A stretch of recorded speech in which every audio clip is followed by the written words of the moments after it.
Мы тоже 10 лет. Вот эту клавиатуру видишь, да, видишь, 1, 2, 3, 4, 5, 6, все снизу вверх, потому что это серьезно. В телефонах сверху вниз, в факсах, а в калькуляторах и цифровых блоках компьютерах снизу вверх.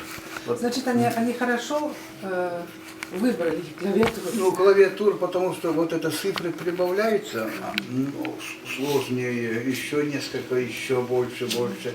А когда наоборот, цифры прибавляются, он куда-то в землю утопает, исчезает. Это не эргономично. Поэтому делают все мировые производители вот эти вещи, делают именно вот таким образом. Значит, как бухгалтера целый день работают, они вот здесь тут выступ, тут ощупывать средним пальцем, и целый день, это пятерка, и целый день, не глядя на клавиатуру, работают. Это удобно. И также вот эти вот 9 клавиатур мы поставили 9 раз. 9, 9 на 9, 9 на 9, 81. Вот эти 9 клавиатур номеруем. 99, значит 9, 9. Делаем таблицу и 9, 9 соумножаем вот эти номера, получается 81. 5, 5, 25. 7, 7, 49. И получается вот такая таблица умножения. Вот, куда она делась? Вот так.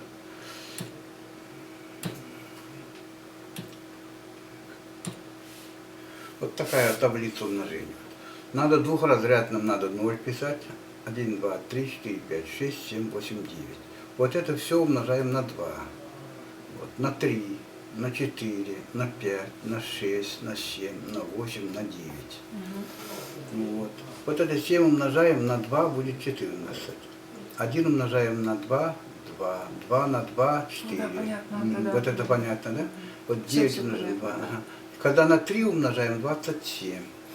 И самое интересное здесь, вот когда на умножение на 3, вторые цифры смотрим, вот 1, 2, 3, 4, 5, 6, 7, 8, 9. Вот этот 1, 2, 3, 4, 5, 6, 7, 8, 9, как будто все это поднимаем и поворачиваем вот так. Получается 1, 2, 3, 4, 5, 6, 7, 8, 9. Потом еще один раз поворачиваем, получаем 1, 2, 3, 4, 5, 6, 7, 8, 9. Еще один раз поворачиваем, 1, 2, 3, 4, 5, 6, 7, 8, 9. Получается вторые числа от таблицы умножения на 9, на 7 вернее. И еще раз на место садится вот так. То есть вот так они вращаются. Четные вот так, в середине крестиком пятерки ровненьком нулей. Таблица умножения, она очень хорошо заучивается. В углах дети считают от 1 до 9, а тут 2, 4, 6, 8, 0, 2, 4, 6, 8. То есть умножение 2, 4, 6, 8, 2, 4, 6, 8, 0, 2, 4, 6, 8. Поворачиваем, 2, 4, 6, 8, 0, 2, 4, 6, 8. Поворачиваем, 2, 4, 6, 8. Также вот так она поворачивает. И вот дети умножают, например, 89 умножаем на 2 будет, смотрим на 2, восьмерка 9 будет 178. А сейчас еще раз. Вот первое и последнее сами по себе идут, а вот 6 прибавляем на 7, будет 178. Когда 7... Это 89 умножаем на 2, смотрим, это на 1, вот 89 умножаем на 1 будет 0,89. Ну там тоже совпадает. Тогда 89 умножаем на 2, это получается 178. Во, ага. А на 3 будет 267. Ой, классно. Ну и вот дети, вот, допустим, 4 года не выучившие, но умные дети, вот бабушка, папа, мама всегда заняты, вот бабушка выучил, узнала вот эту таблицу, несколько случаев таких было. Вот он двоечник, 4 класс, ужас. И бабушка выучив, за месяц заучивает его, он к осени переходит. И он к осени переходит с наившим таблицами умножения, к тому же и умножает любые трехзначные на однозначные цифры. Ну, например, вот тут 789 умножаем на 2 будет 1578. 789 будет 789 1578. Ой, Или классно. 753 умножаем на 2 будет 1506. Или вот тут... Это в каждой вот... Да, каждая. Когда на пятерку умножаем, вот тут надо тренироваться, потому что соседние цифры, любую берете, они не доходят до 10, поэтому И как, когда быстрее. доходит до 10, как Тогда надо будет на 1 прибавлять. Надо прибавлять на тот, который да, сначала или на... да, сначала, который Да. делаете. Ага. Ну как шахматы, один Да. шаг вперед надо. Тогда это будет 4, 0, Ну, 5. А здесь, значит, 789 умножаем на 5, это будет 3945. 45. Или, допустим, 753 умножаем 400, 3765. 703, да. Или 456 умножаем на 5, это будет 2280. И вот, например, 123 миллиона 456 тысяч 789 умножаем на 5, это будет 0. 617 миллионов 283 тысячи 945. Вот я уже не... Ну вот это умножается хорошо, но не запоминается. Да, В следующей как- операции делать невозможно. Как миллионы? Вот я это не поняла, потому что это хорошо для 3 цифры. Вот 1, 2, 3, 123 миллиона 456 тысяч 789. А вот все, да, все вместе, хорошо. И умножаем на 5, прямо тут смотрим, тогда 0, 617 миллионов 283 тысячи 945. В общем, дети с первого раза начинают так умножать.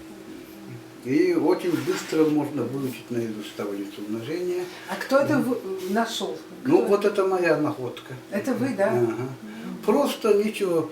Тут поставили все, смотрим, крутится ничего-то. И складывать, вычитать можно, хорошо заучивается.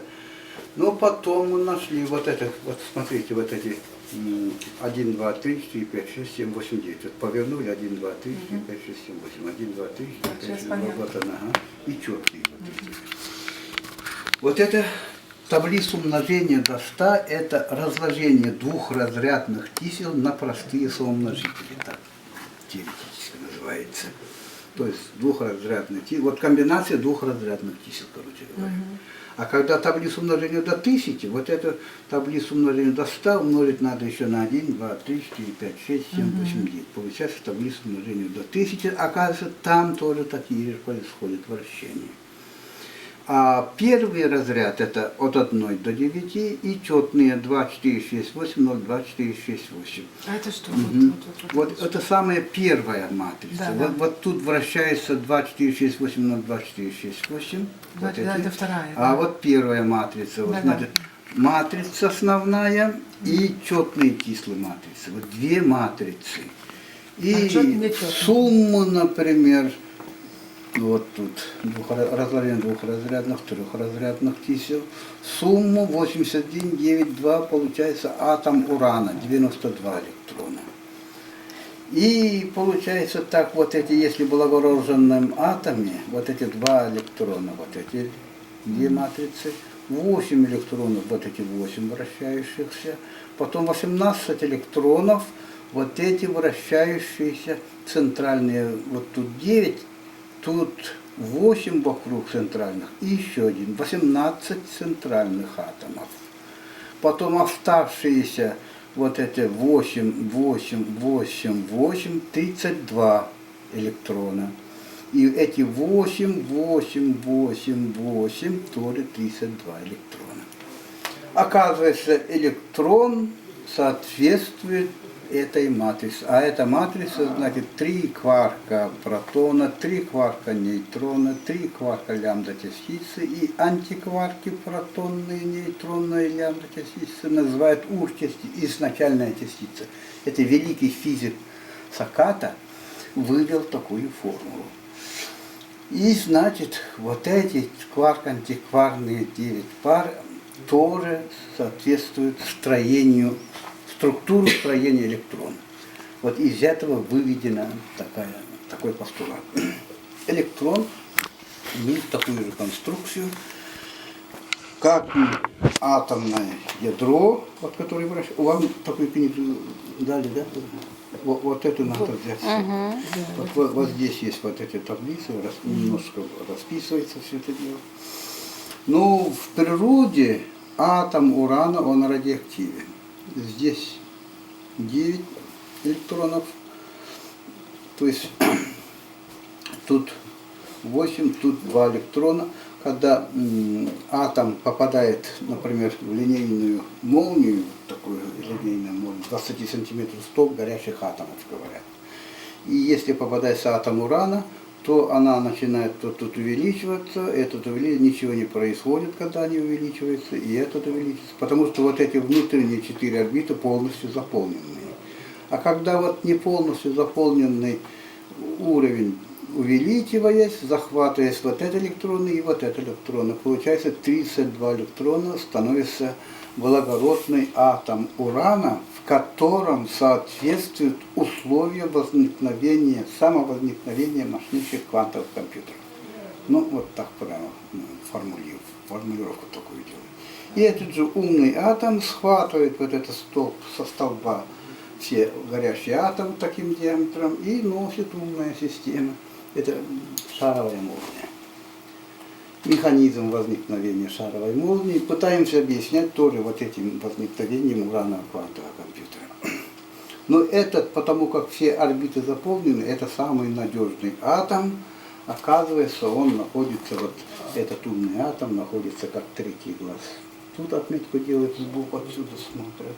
И центральный атом — это самый-самый главный атом бытия, управления бытия живыми организмами. Все биологические виды, они управляются этим атомом урана. Вот. Значит, не только человек, а все живет. И в цветах, в корне это атом урана и атом ниобия. Есть такой атом. А есть обмен между этими урановыми атомами? Между Вот. людей, между природой и людей? Да, они все связаны вообще. Вот посмотрите, вот ниобий, атом ниобия, вот он находится в середине. Потому как он находится в середине, так программирован атом ниобия, он после смерти человека собирает вокруг себя все эти атомы и уносит в виде шара для другой жизни. Вот. И вот этот ниобиевый так называемый фантом, как бы перед смертью он подходит и выносит через кровеносные сосуды, через носовую полость, тут останавливается и набирает вот таких. Вот после смерти мы вот в виде таких шариков и остаемся. Вот, например, мы ее и фотографируем, 161, 161. Вот, например, вот этот писатель наш, Моисей Ефимов, вот это зал мы сидим сзади, с женой мы сидим, вот спереди вот голова человека, вот он подошел. В середине собраны все больные атомы водорода. И он просит, как бы, вот, чтоб я очистил, нейтрализовал эти атомы, чтобы эти атомы не повлияли на жизнь внуков его. Он после смерти переносится в качестве ангела-хранителей вот, у детей его дочери, только дочери, не у парней.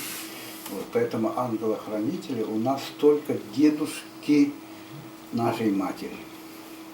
Дедушки нашей матери. То есть отцы нашей матери, делили детей дедушки по матери, вот, и все они являются... Только дедушки по матери. Да. Вот они, вот я даже назову, вот тут, вот пациент, отец, мать. Вот мать, отец, мать.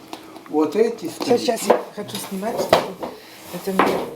Вот именно это мне очень... Но все мне интересно вообще. Не знаю, почему он отказывается. Упс.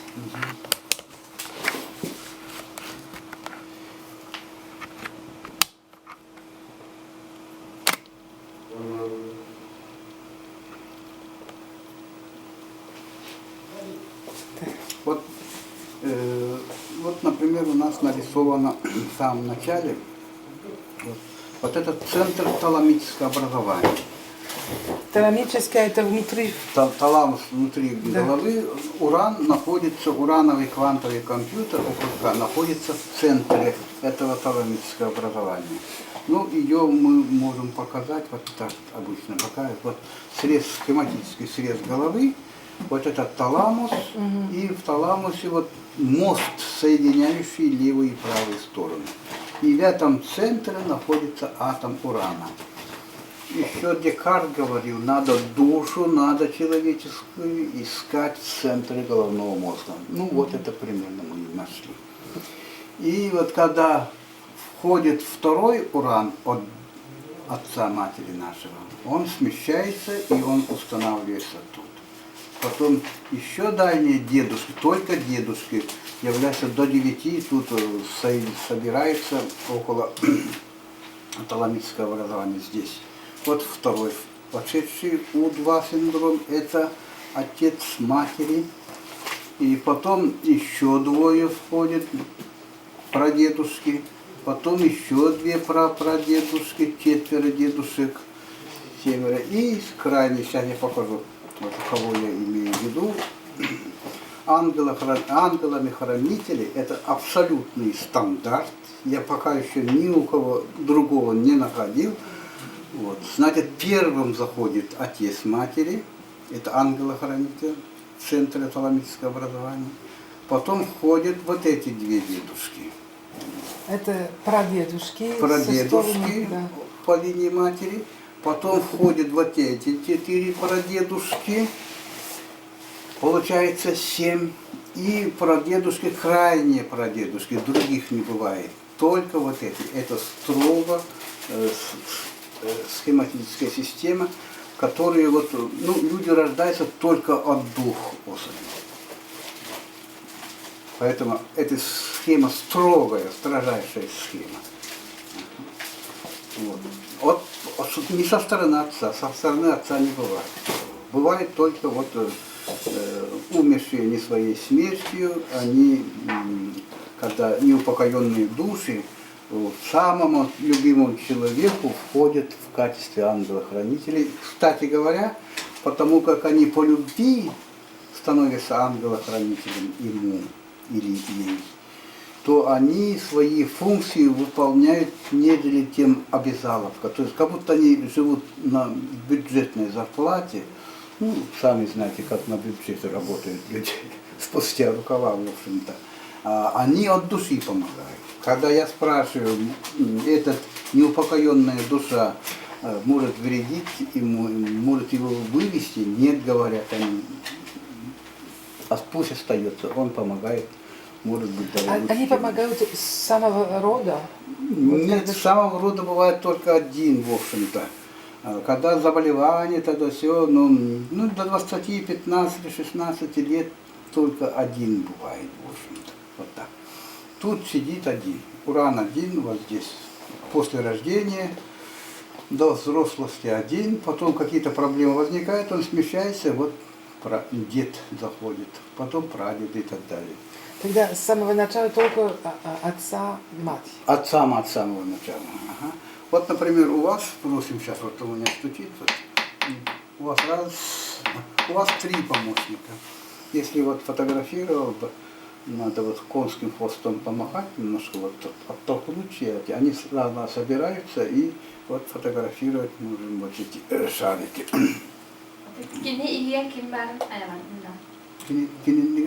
А у вас это, у вас 3 только урана у вас. Отец с матерью у вас рядышком вот тут ходит и 2 прадеда. Ну, это, ну, здоровье относительно хорошее. Тут у вас необий фантом ходит. Когда вот тут ходит, то это проблема. Когда особенно онкологическое заболевание имеется. Но у вас в солнечном сплетении имеется вот водород. Ну, сахар у вас должно быть с 2 до 6, но у вас где-то 8, даже 9. У вас сахарный диабет все-таки есть.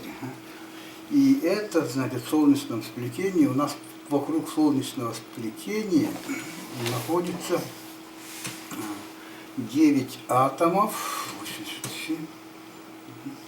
Это солнечное сплетение. И от этого сплетения все нервы уходят сюда. Как бы если тут кроме невидимой имеется 9 атомов, вот, и их состояние, это первые 9 атомов, это водород, гелий, литий, бериллий, бор, водород, водород, кислород, фтор. Далее вот тут я могу постучать, вот так. Вот он водород, гелий, литий, бериллий, бор вот посередине,